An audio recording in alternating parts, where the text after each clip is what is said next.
Hello and welcome to Arunika study guys. CTET 2021 exam के लिए हमने एक फटाफट सीरीज स्टार्ट किया था जिसमें हम पेडागोजी के कुछ कुछ टॉपिक डिस्कस करते हैं, वो भी बहुत तेजी से डिस्कस करते हैं, बहुत ही कम समय में डिस्कस कर लेते हैं और वही बात डिस्कस करते हैं जो एग्जाम में पूछी जानी चाहिए और पूछी जाती है।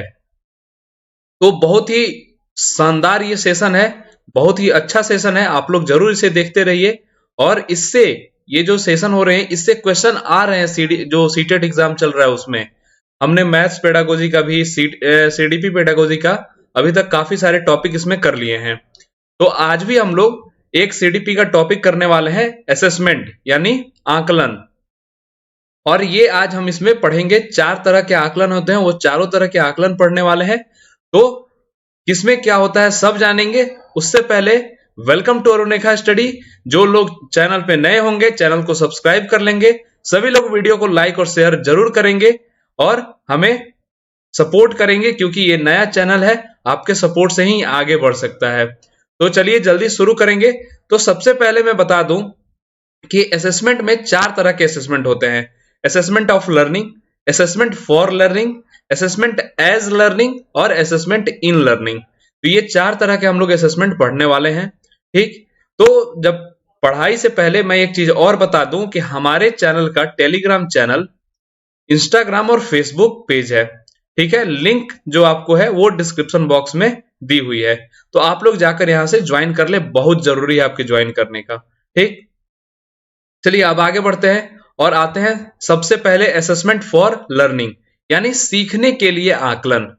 तो सीखने के लिए आकलन का मतलब है कि के लिए आकलन, यहां पे शब्दों पे ध्यान दीजिएगा। लर्निंग, आपको बेटर लर्निंग हो सके, अच्छी लर्निंग हो सके, तो उसके लिए आकलन किया जा रहा है। तो उसके लिए जो आकलन होगा, जो आप सीख रहे हैं, तो उसमें क्या कमियां आ रही हैं, क्या दिक्कतें हो रही हैं, उस चीज को सुधार करेंगे तब बेटर लर्निंग होगी।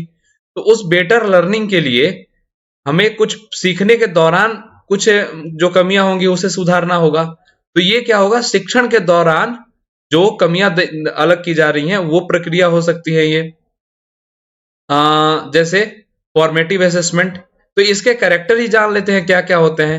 तो इसके जो कैरेक्टर होते हैं वो होते हैं फॉर्मेटिव असेसमेंट। मतलब जो फॉर्मेटिव असेसमेंट होता है, जैसे आप पढ़ाई कर रहे हैं, स्कूल में पढ़ाई कर रहे हैं, तो बीच बीच में आपका एक टेस्ट होते रहता है, असेसमेंट होती रहती है, फॉर्मेटिव असेसमेंट बोलते हैं, या हिंदी में उसे रचनात्मक आकलन बोलते हैं।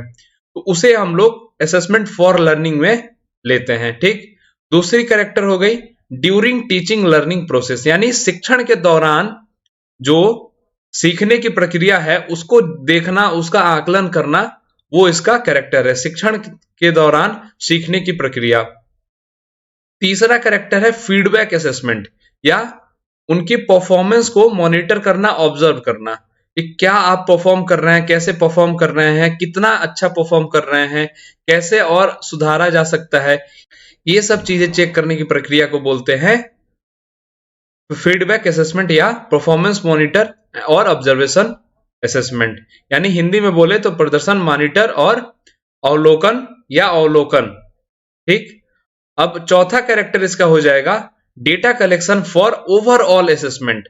मतलब पूरा असेसमेंट करके देखने के लिए क्या सही है क्या गलत है, उसका एक डेटा कलेक्शन भी इसी में होता है। ठीक, कितना अच्छा काम किया आपने, कितना काम अच्छा नहीं किया, ये सब चीज उसमें आपका डेटा कलेक्टेड रहता है, तो वो भी आता है असेसमेंट फॉर लर्निंग में।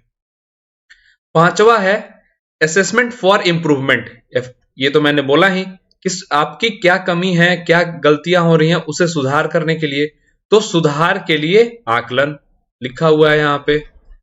लास्ट है फोस्टर्स मोटिवेशन, यानी प्रेरणा को बढ़ावा देता है।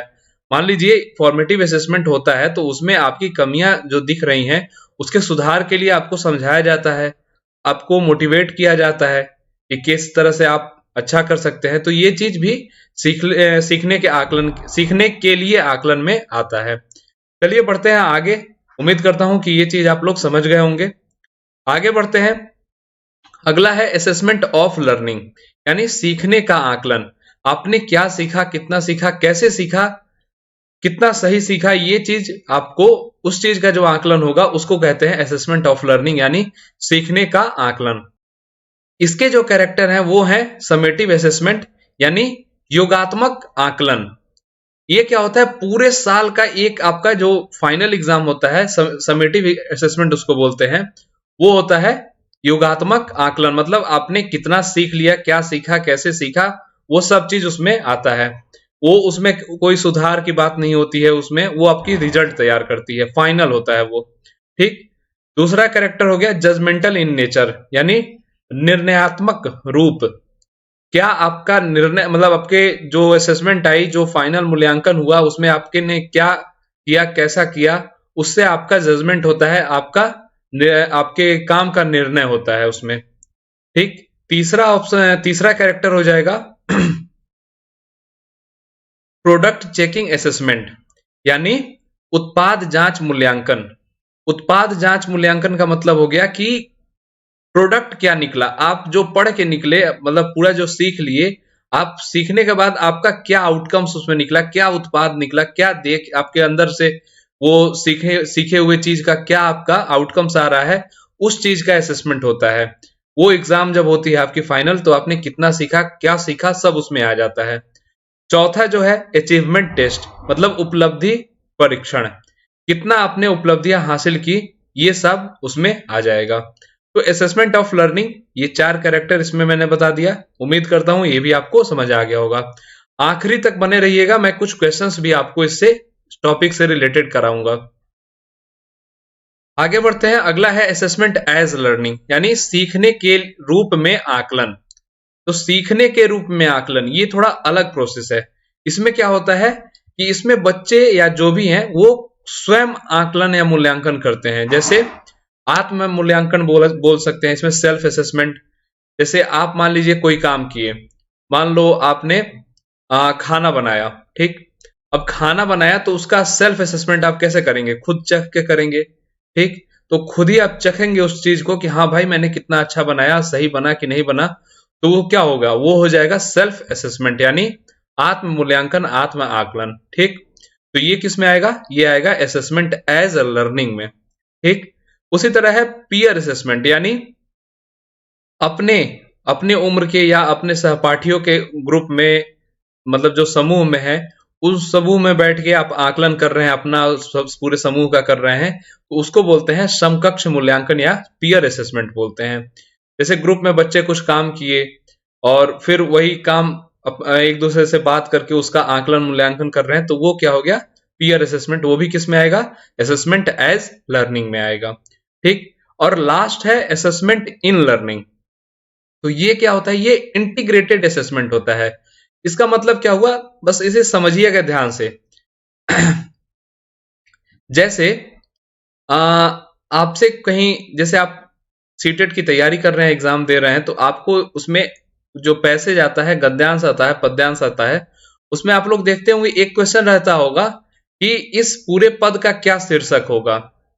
या कहीं आप लोग क्वेश्चन देखते होंगे कि कहीं कुछ पैसेज दे दिया, उसमें लिखता होगा कि इस चीज से आप क्या समझे, क्या सीखे, क्या जाने, वो लिखें। तो वो जो होती है, वहां पे जो एग्जामिनर होता है वो आपका असेसमेंट इन लर्निंग चेक करता है। वो असेसमेंट इन लर्निंग देखता है आपका। ठीक। कि क्या आप वहां पे कर रहे हैं, क्या आप देख रहे हैं, कैसे आप उसके बारे में सोच रहे हैं। तो वो जैसे ये रैंडमली असेसमेंट होता है, ये कोई ऐसा नहीं है, इसका फिक्स टाइम वगैरह कुछ नहीं होता है, या ऐसा कुछ नहीं है, ये बातों बातों में असेसमेंट हो जाती है ये।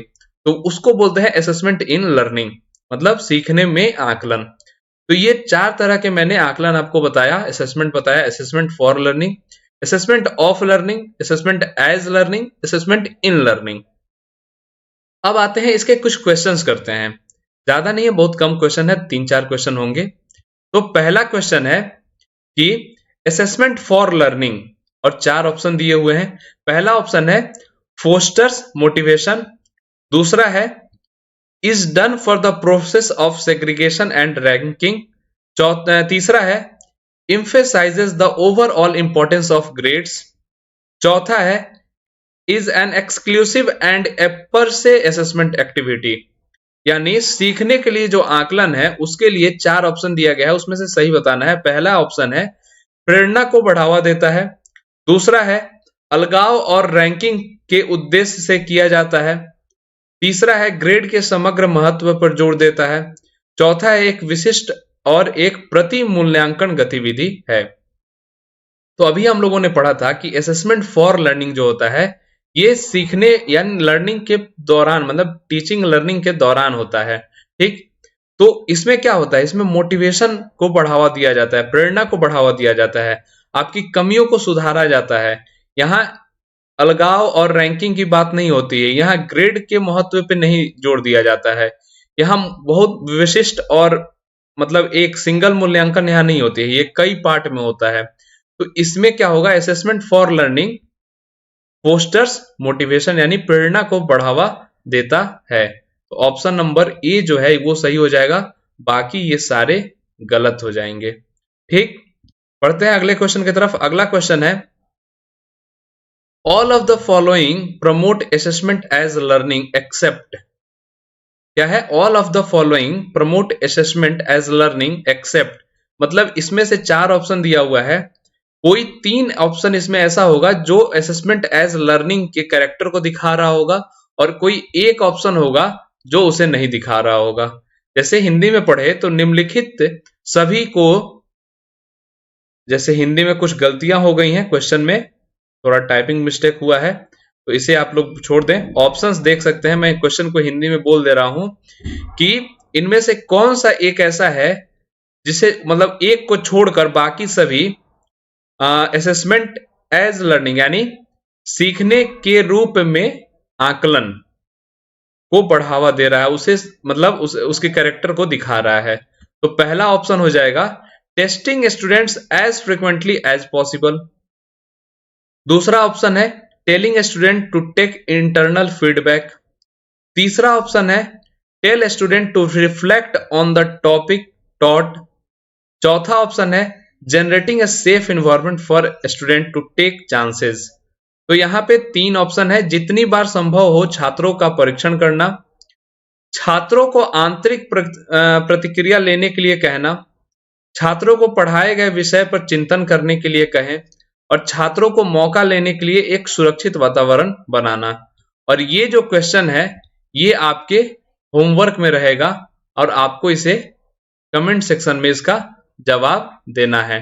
ठीक, तो आप लोग इसका कमेंट सेक्शन में हमें जवाब देंगे। ये आज का लास्ट क्वेश्चन था, सॉरी ये दूसरा क्वेश्चन था, लास्ट क्वेश्चन नहीं था, एक क्वेश्चन अभी और है।